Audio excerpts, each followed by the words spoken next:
Ever wished you had an assistant that could help you with brainstorming, planning, and organizing all at once? Hi, my name is Tyler. I am a part-time freelance software developer, content creator, and game developer. And here we explore areas of being productive that are impactful, yet simple, one step at a time. And I'm sure everyone knows this by now, but AI is very big thing. And it's pervasive basically in every aspect of our jobs, our life, pretty much everything. And I will be honest, I had my reservations using AI because there's some part of me that wanted to do the stuff myself. And there was this uncertainty I'm sure everyone felt at varying scales about AI and whether how much it would actually replace.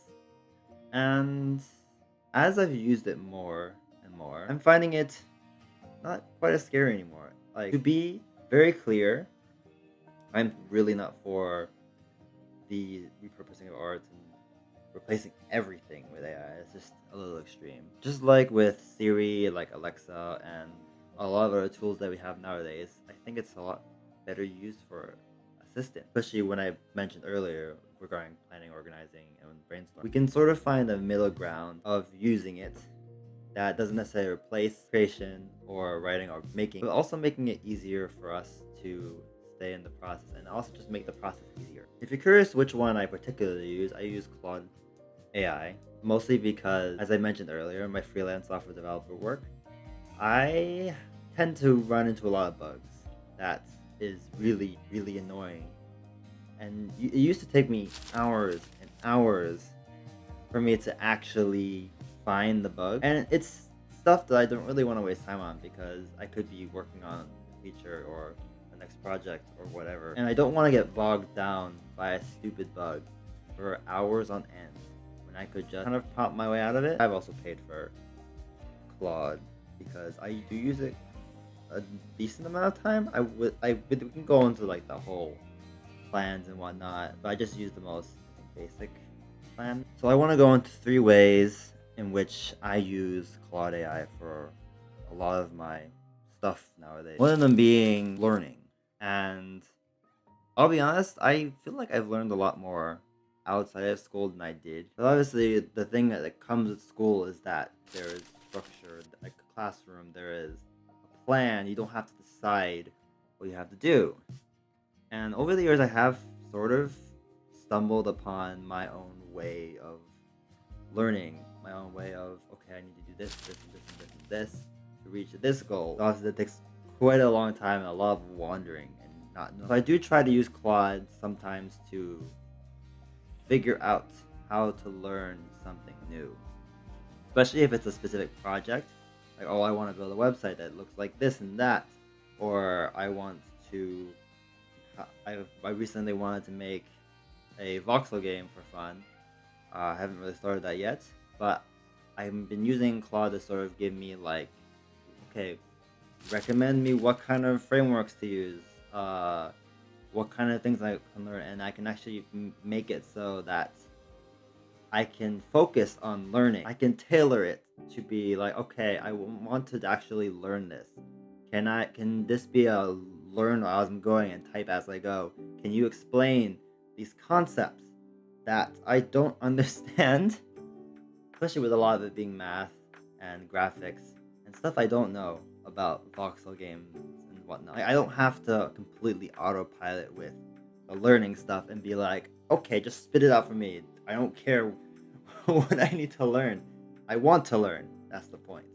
And I guess it's the whole thing with great power comes great responsibility. Like, how you use it matters. Typically, then I would have a goal for the structure to actually work around. Because if you want to do a project, you want to learn a specific thing. I've always found that aimless learning for the sake of learning doesn't help. If you're working towards a project, working towards a goal, then it's a lot easier to figure out, okay, I need to do this, and this. And that sort of makes it easier for Claude to then figure out, okay, we need to do this thing. We need to implement this, that, and that, and that, and that.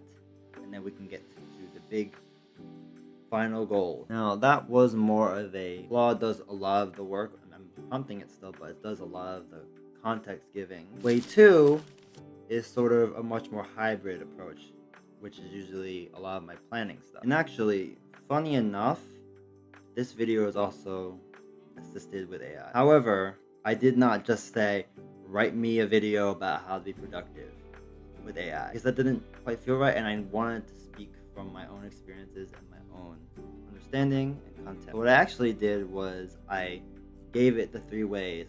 I tried to give a little bit of description of like, okay, this is the thing that I want to talk about. I have the ideas. Can you help me organize? And I've always found I'm really bad at that. I can have a lot of good things to say, but in terms of how to organize it, especially with like essays in school, I sucked at that. But I found that I actually retained most of what I wanted to say, which is a lot of the context I gave. That way, it's still something that is what I know, and I'm not speaking out of my butt, but it gives me a clear structure of like, okay, I can go about it this way. So, for example, the way two, the hybrid planning approach that actually the original outline was that I wanted to write a book, and I was sort of writing from this template from this course, 30 Days to Bestseller Academy, whatever it was. I had already written like half of the document, and there was the part where I had to figure out chapters and what it suggested. And I'll be honest, I was kind of lost on how to do that. So I actually just took all of what I wrote and then whatever little questions it had in the chapter writing sections, and I actually just had it help me write the plan. And I obviously had to look it over. I didn't want to just trust it blind. It actually kind of got what I wanted. Like I read it over and like, okay, yeah, that's what I wanted. That's what I wanted. That's what I wanted. Yes, this is exactly, or kind of the gist, but actually much better than what I imagined, kind of. And I guess the key takeaway for that is I'm not actually replacing the actual making of stuff. It goes back to the assisting part, the being the assistant that is AI, which is not replacing what I'm doing, but rather making it, or rather bringing out the good out of my ideas.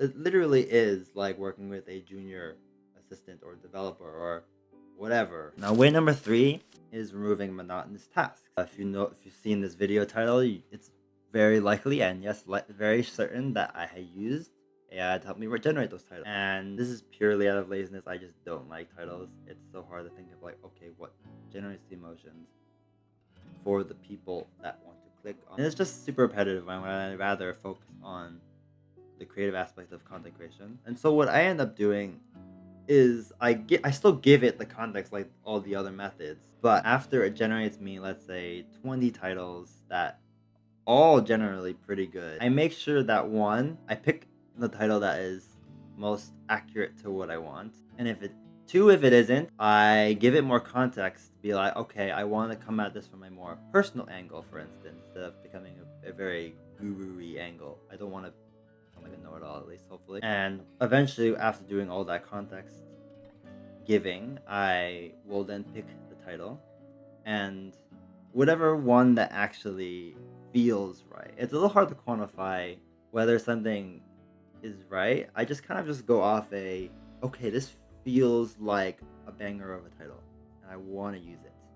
And if I know that feeling and I know for sure that it resonates with me, I pick it. And I do this for also hooks.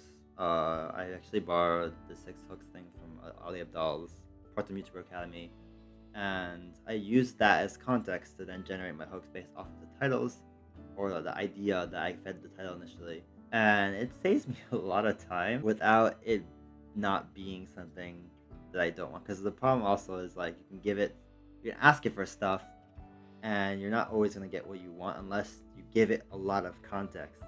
And I guess that the whole idea is to give it context and collaborate with it. It really removes the friction. But yeah, those are the 3 ways I use AI. Obviously, it's not going anywhere anytime soon. It's gonna stick around for quite a while. Well, I'm obviously not for AI replacing stuff. I do think that to avoid it completely is only shooting yourself in the foot. If used right, it makes things a whole lot better.